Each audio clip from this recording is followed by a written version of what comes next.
nestles like a baby in its cradle on a flat surrounded by lofty mountains, with a clear flowing Red River rushing its way to join the Rio Grande. It has become alike the summer mecca of health and pleasure seekers, and ever a source of investigation to the mining prospector and expert. For it has often been reported that there is gold in them there hills. When B.J. Young, that's my father, left Bighorn for the move to Red River, it was not alone with the thoughts of sawmilling and the lumber business, but he hoped to find gold at the end of the rainbow. However, there were many mouths to feed, so he first had made a trip of investigation and closed a deal with the Red River City, Town, and Mining Company for 200,000 feet of lumber. He had returned to Bighorn, moved Lizzie and the younger children back to the San Luis Valley, and with the older boys and hired help, transferred his sawmill over the dangers of the Red River Canyon Road and its 23 fords to locate it on the edge of the town. There were 23 crossings of the Red River. It was the last week of May 1895, and as they made the trip and their first night in their Red River camp on June 1st, saw a snowfall of 6 inches, filling shoes and clothing left carelessly at the side of camp beds. But this snow soon melted, and B.J. hastened to cut timber and saw lumber to build the cabins to which to bring Lizzie and the little folks. By the time they arrived, the hills were a garden of flowers and summer colors, and all elated entered the new life with high hopes. But alas, for the ways of mining companies, the Red River City, Town, and Mining Company blew up. Its lumber contract not completed, and B.J. went to prospecting. In 1896, he located the Last Chance mine and sent a shipment of the ore to be assayed. It proved high beyond their wildest dreams, and Red River City knew its first real boom. That's when Red River was a real booming town. Now, it was B.J., excuse me, is your father. My father. And Lizzie was his wife and your mother. Yeah. Shall I mention Young? Soon the flat was covered with tents and cabins, saloons, stores, and dance halls flourished. The Last Chance was promoted by the Atlantic City Company. B.J. Young and Lewis Bartlett of Atlantic City employed J.C. Hyatt of Pueblo, Colorado, a brickmaker. Kilns were constructed, and here was fired the brick that went into the Young home, the one and only brick house ever built in Red River. B.J. had now become a leading citizen and promoter of the booming town. He was appointed its first postmaster in 1896, and also served as notary public and justice of the peace. The mail contractor fell down on his job of transporting the mails, so buying a bunch of broomtails, which was scrub horses, and using his boys and hired help for drivers, he took on the job for the bondsman, moving the mail daily from Antonita, Colorado, through Eastdale, Cerro, Cuesta, and Red River to Elizabethtown, New Mexico. But life for B.J. Young, Jay, and Lizzie could not always continue on the up trail. The Atlantic City Company, seeing big prospects in the Last Chance location, attempted to jump the claim. And then they went into a court battle over it, and Father won the court, won the decision. It was a decision far-reaching in its scope, and Lizzie and B.J., widely congratulated, returned to their home with the good wishes of many. Completing his mail agreement, B.J. was the possessor of many horses and much equipment. He traded a wagon and team for a small store and made his start in the mercantile business, in which he continued at Red River and Elizabethtown in 1907. Father built a large 2-story frame building in the center of Red River, and that, until the brick house was finished, was served as a home and a hotel, a post office, and store.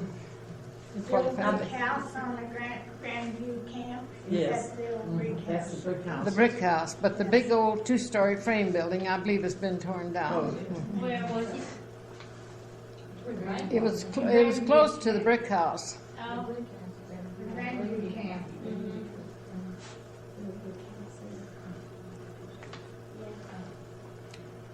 Where did I saw it?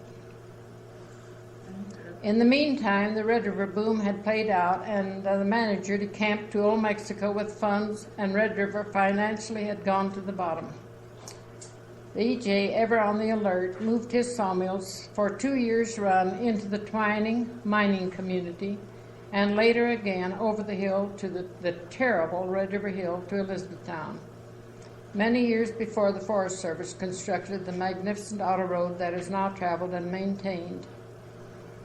At E-Town, he entered into a contract with the Ore Dredging Company to supply thousands of cords of wood to operate their machinery used in dredging the Cimarron River.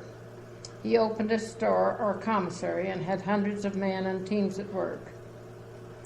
But again, hard luck stepped in. The dredge struck a poor paying stretch in the river.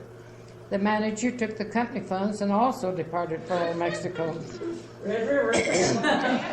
That's the story of mining camps, leaving large unpaid accounts and payrolls.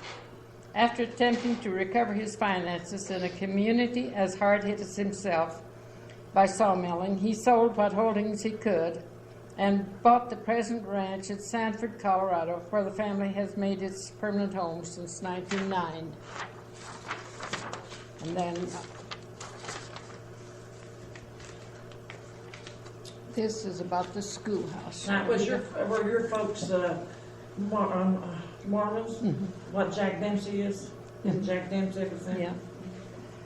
This is the house by the side of the road, no more, no less than the little log schoolhouse where the children of Lizzie and BJ learned their ABCs and became a part of the social life of the little town of Red River. Early in their years, BJ bought a grand piano in Pueblo, Colorado, and had it shipped to the railroad point of Fort Garland. Two of the boys drove out there and got help in loading it on their wagon and freighted in over the bad roads and many fords of the swift-flowing Red River. It was the only piano for miles and made the large room in the brick house more than ever the gathering place for the children of the village. The miners and the prospectors, even coming in from the hills, listened to the young folks sing and often joined their voices with those of the singers. Jollity and friendship reigned supreme. To the piano, music was added, that of fiddle, banjo, guitar, and mandolin. All of us played some musical instrument. More often than not, the piano music was chording only, but occasionally some visitor or boarder, for caring for the passerby, the mine investigator, or the itinerant minister, whose services were held in the log schoolhouse, became a part of the busy life of Lizzie and her girls. Could really play, and then the old song and hymns made the welcome ring. Then came the day when John, the eldest, and Jesse, the second born, had completed such work as was given in the little log schoolhouse, and were sent to the academy at Provo, Utah for 2 years. Immediately on their return, John was engaged to teach in the little school. He had returned with very brave ideas of school and the things that should help build up an education. So he organized a literary society and called it the Minnehaha. Not only the school children, but their elders welcomed the innovation, and school became more popular. Many programs of music, debate, dialogue, and recitation were arranged, and then, of course, to cap it all, a minstrel show. I don't think I'll read this there. The recitations were very elegantly given with proper and profuse gestures. They ranged from the boys stood on the burning deck to the Declaration of Independence. Lizzie and BJ were very proud of their eldest. Their home became more popular than ever, and their influence was felt by the family and the community is a never forgotten one. No more noted point of interest and beauty appeared in the Red River country than what was known as the Red River Hill. 2 miles in length it stretches its dangerous slopes and climbs from the Red River Flat to the summit over 10,000 feet altitude. Every hairpin curve disclosed a most beautiful view of mountains and valleys in the distance. But close at hand on the inside were springs of clear, cold water, a joy to the thirsty traveler and horse in dry weather, but a nightmare to the same traveler when winter came. The freezing caused an overflow, making travel one of dangers and at times impossible. One winter, the family, having run short of supplies, B.J. decided to go to E-Town, Elizabethtown, and buy the things that Lizzie needed. 4 horses were hitched to a bobsled, and accompanied by his eldest son, he started on the long, cold drive. They reached the hill in a short time and began their climb. From their spring seats, the horses were urged to greater effort by whip and rocks, but in spite of the usual urge, they could not keep their feet and stumbled and fell over and over again on the glare of ice. At last, B.J. decided to give up, got the teams turned around, and started back to town. The horses stumbled and slid vainly, trying to make the descent. The sled slipped and turned over. B.J. and John jumped to safety, but all 4 horses fastened to the sled rolled down the side of the mountain into the timber. Horses, sled, and harness, a hopeless, tangled mess. 1 horse was dead, but by cutting the harness in many small pieces, they managed to get the others extricated, and in time got the sled onto the road in safety of the Red River Flat.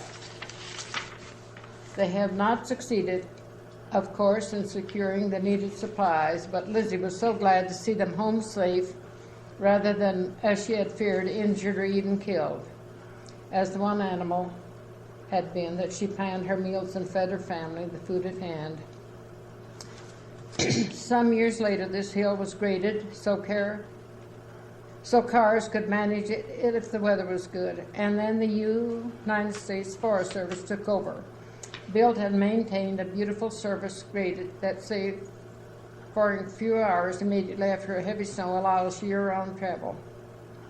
At the foot of this new hill rests the beautiful auto court and ranch owned and operated by Jesse and his wife, while the whole town site has become a summer home for people from states afflicted by the heat and who enjoy the fishing, the hunting, or the marvelous scenery of the entire location.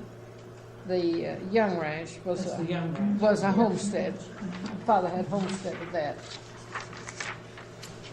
Now this, I thought there would be some of the Elizabethtown people here that would be interested in this. Looking back is sometimes a happy occasion, sometimes a sad one.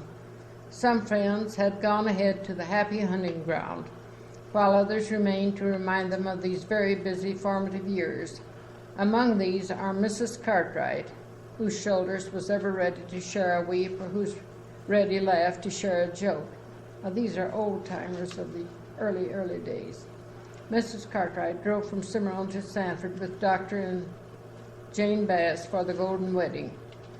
There were also the good neighbors Lucis and Swansons. Lucis was Mrs. Westby. Have you heard of the Westby? Mm-hmm. The first reunion party was sponsored by them, and the wedding cake for the 50th anniversary sent by Mrs. Swanson. Perhaps best remembered by the children was Mrs. Caulfield. And I talk... Mrs. Caulfield's, the old log cabin. Still there. Yeah, and she had a beautiful flower garden of wild flowers. Her permanent home in Trinidad, Colorado, she came with her girls to her home at Red River for the summer vacations. A lover of young folks, she planned many festivities and became the official chaperone for the camping and fishing parties in which her girls shared. Then, too, of course, there were the never-to-be-forgotten male friends and characters. F.C. Stevens, teacher, merchant, editor of Red River Weekly, and later postmaster, lent a rather cultural influence to the young lives. William McKean, surveyor who became a lawyer, settled in Taos, and so long as he lived was Uncle Mac to the young folks and deeply interested in their welfare. Among the early prospectors who were regular visitors at the Young Home were George and Reed Oldham, and Ed Westerby and Al Hedges.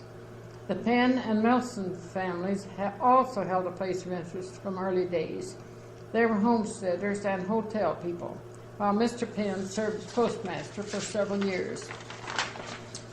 Almost as a part of the family were Harry Helt, a young man of good character, who became as one of the boys and like a brother to the girls, aiding or abetting the children in their work or their parents, and giving dependable assistance to B.J. in his various projects.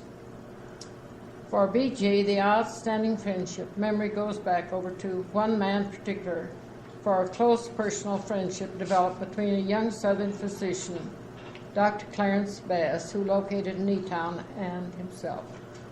Dr. Bass was more the age of B.J.'s older boys and enjoyed their friendship, but no one of the boys ever developed their father's definite love for the hunt. It was primarily from this one thing that developed the friendship that lasted through the years. Doctor was a Southern Democrat, B.J. enthusiastic Republican. Their views differed materially, but what has politics to offer in comparison to the lure of the hunt? Cold was forgotten, home was forsaken, and from their camp beds beside the dying fire could be heard, if one were near, the drowsy exchange of tales of deeds accomplished and plans for tomorrow when they're hunting.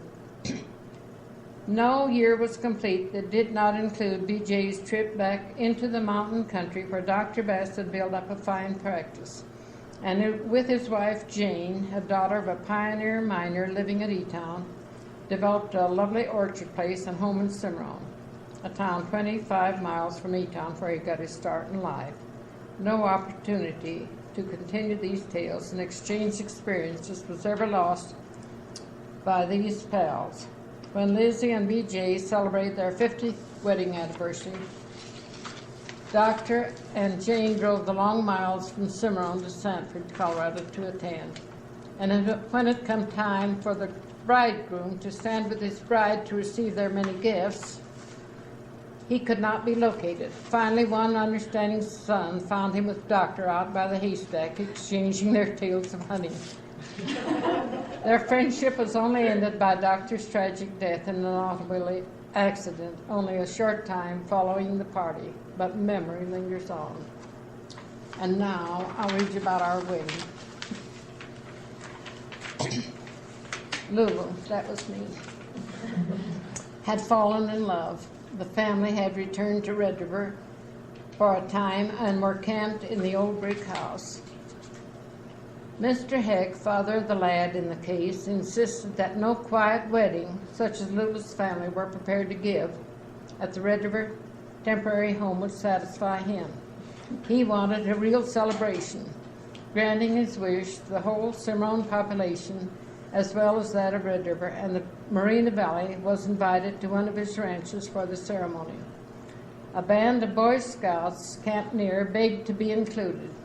They built a bower of evergreens and laid a path of Navajo rugs from the house to the bower, standing at attention at sides of the path as the wedding party approached. Lula attended by her sister Mamie, and Theodore by a school friend. The ceremony was performed by the Reverend Mr. Mills, who was the scout leader.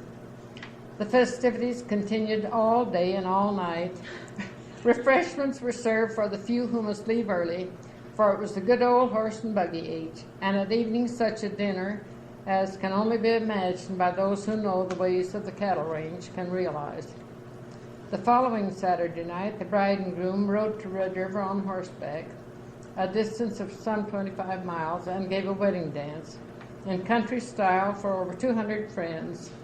Again, refreshments were served, this time by the bride's family, while the bridegroom furnished treats of pop and cigars.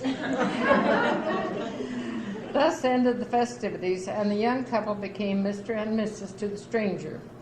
But always in the country where they were reared will they remain Lula and Theodore, and the children, not only the grandchildren of Lizzie and B.J., but the Theodore Heck kids.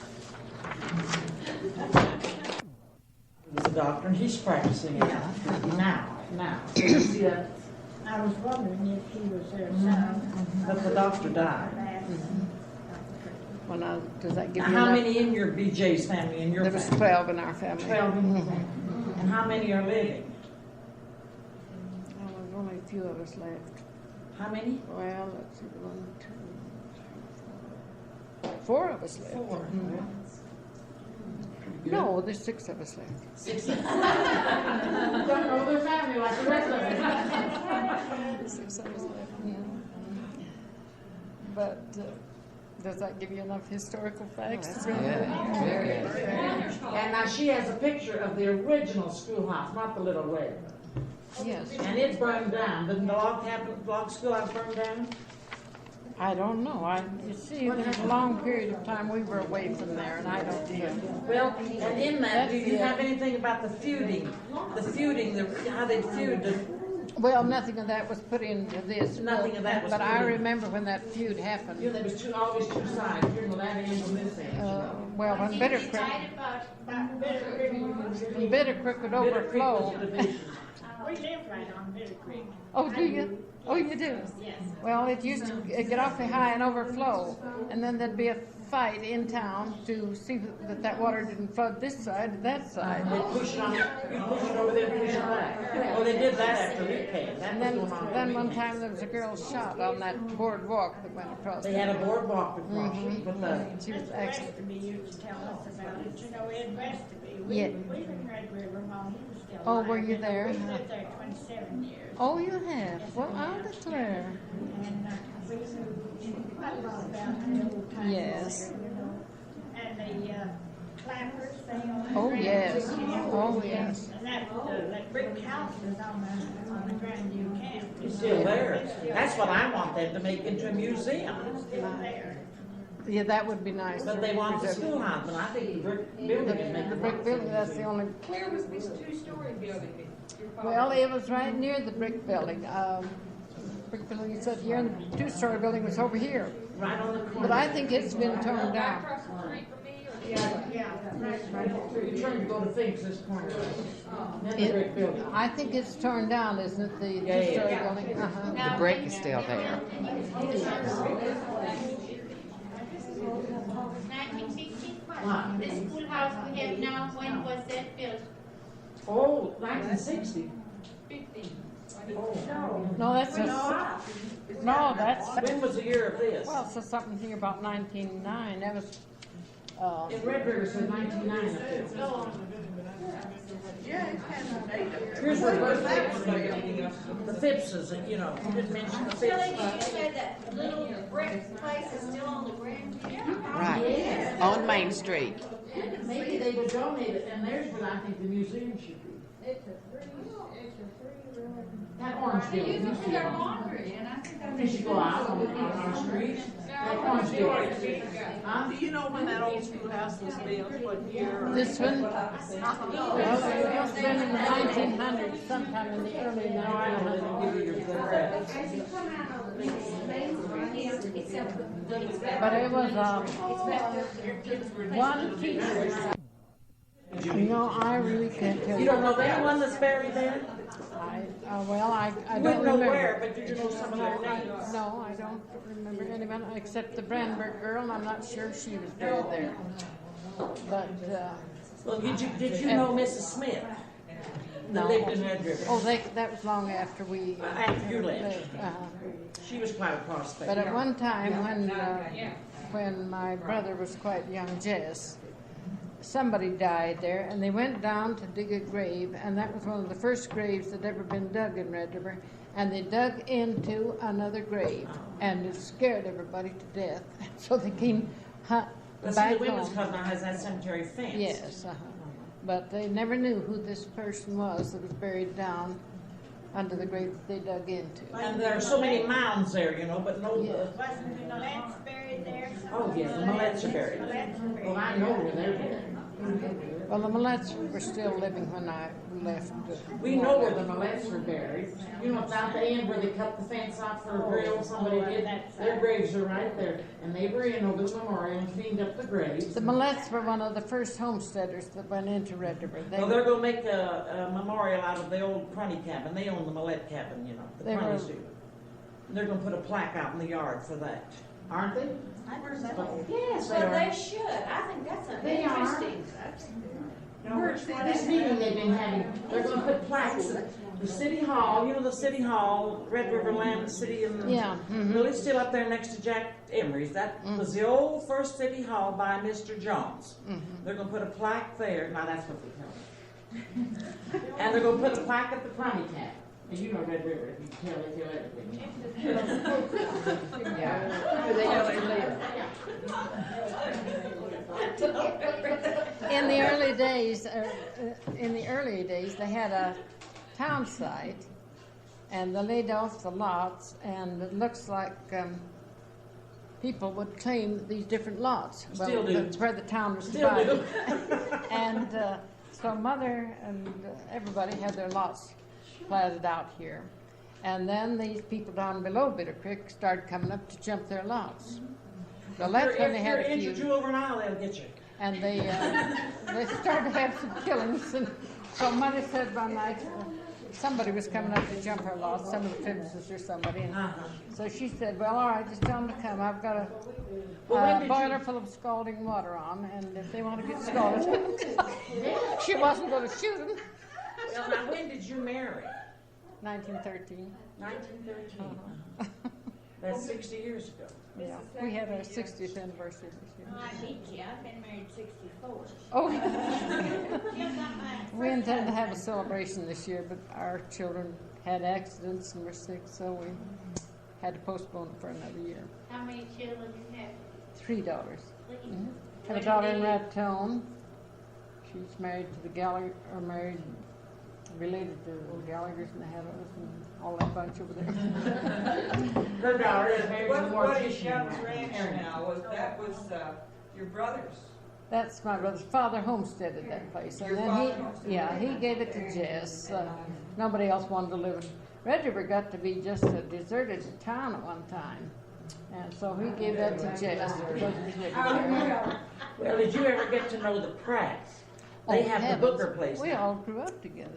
We all grew up together Well, with, yeah. with Mr. Pratt and Carolyn and all. Tilly, did the Pratts buy that from the Bookers? No, the Bookers bought it from the Pratts. The Bookers bought it from the The Pratts. Pratts had it all the time. Mr. and Mrs. Mother and Father Pratt lived in this city hall building that I'm telling you about. They owned that. They lived in that. And then I don't know how they built that big story building, on the corner. Well, Pratt had a big mining thing going on. Clarabelle. The Clarabelle. Well, I've got a mine up there too. The Last Chance. That's And mine. their mine, the Last Chance is a pioneer. And the Pratts owned the Clarabelle.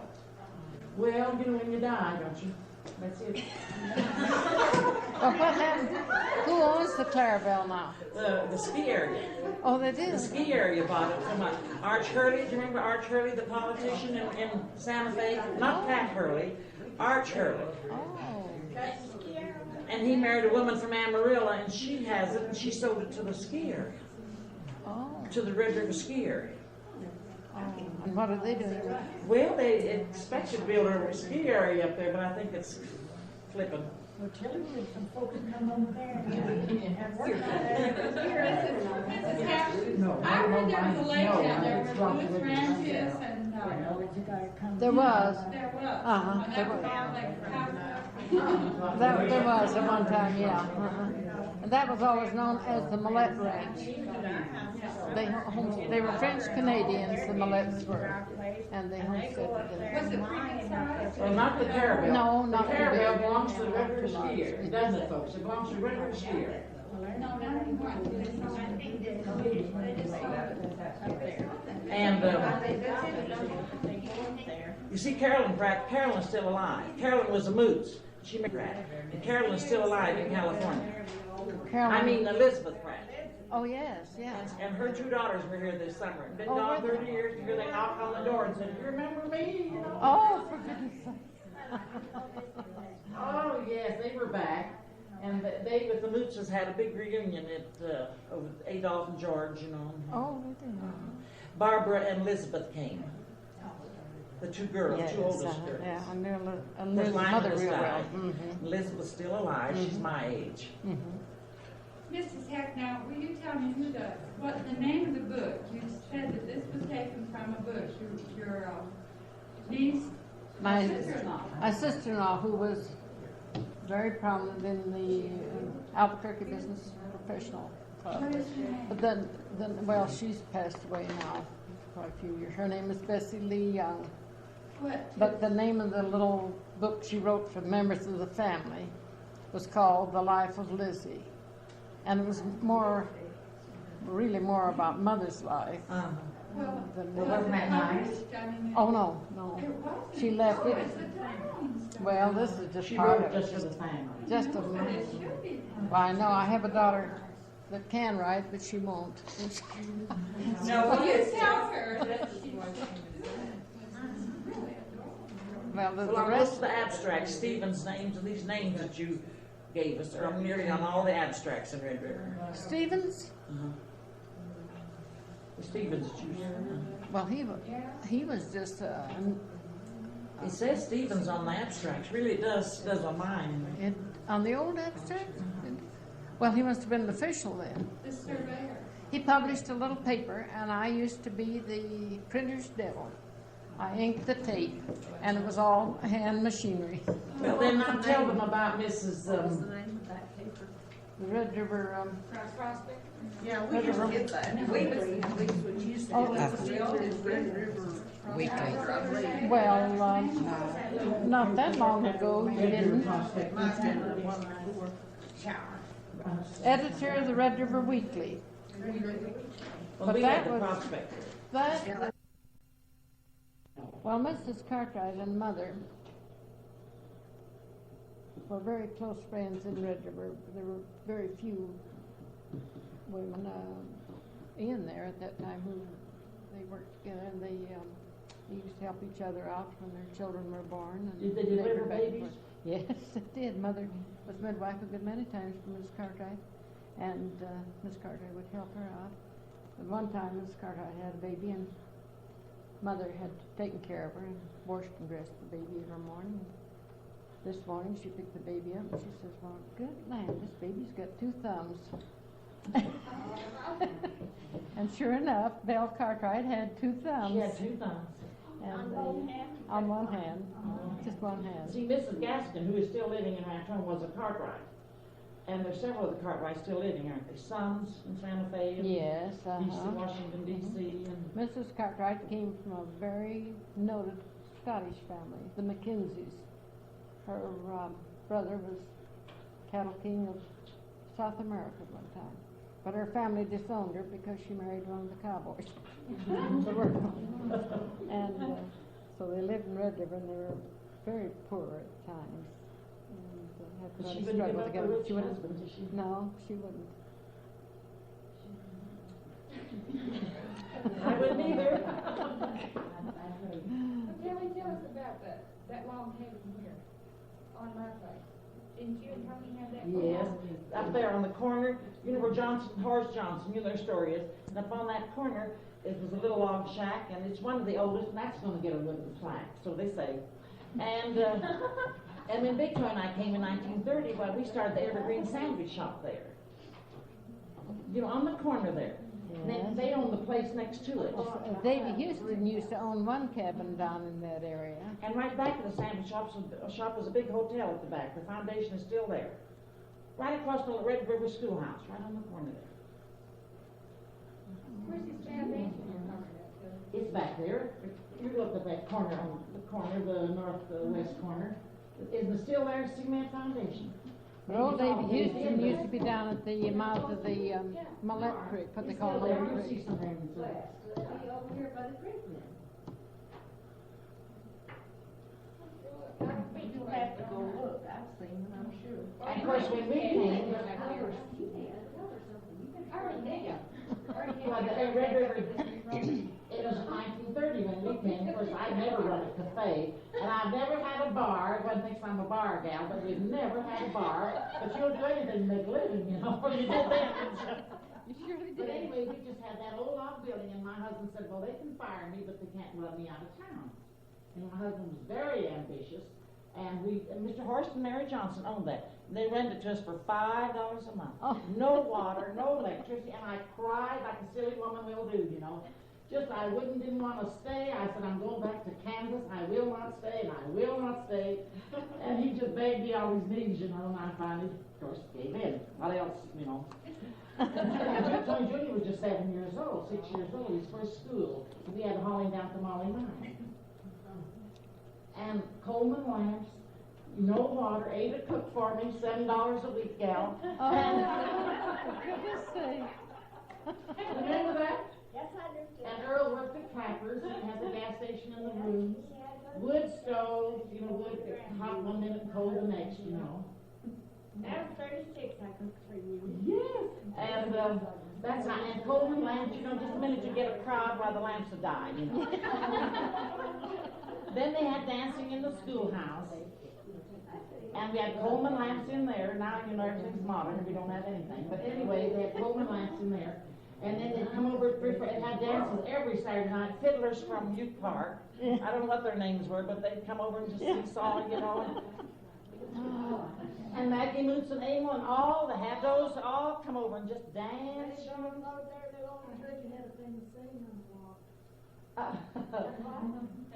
Where Red River's fine for the men and dogs, but hell on the women and horses. That's what Jack said. Jack and I are going to make that and get rich on it. So anyway, he's the one. But it's hell on the women and horses, and that is the truth. The horses that get mired and all in the bog. Of course, everything's modern. The built in, filled in.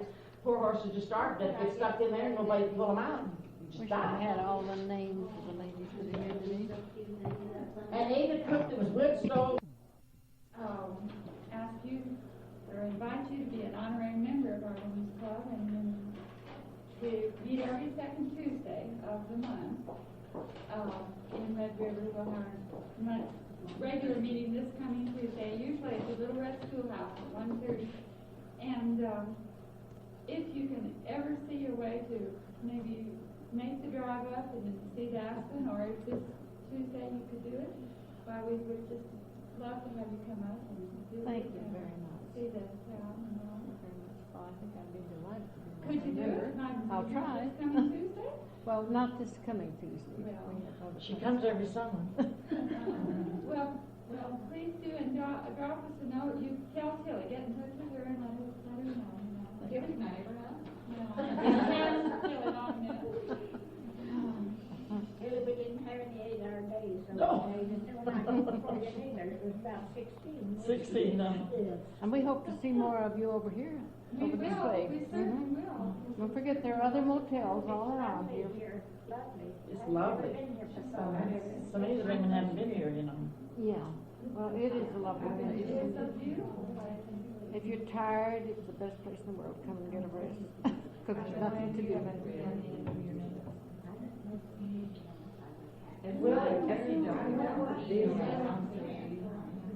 It's been wonderful.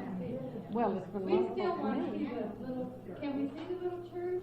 Is it long? Oh, sure, I'll be glad to go over Yes, there well, with you. we'll make this little, we want to see the little church, and if you all want to go back, we can. This tape was made by Mrs. Theodore Heck at Old Hoke Caliente for the Red River Women's Club, October the 2nd, 1973, a very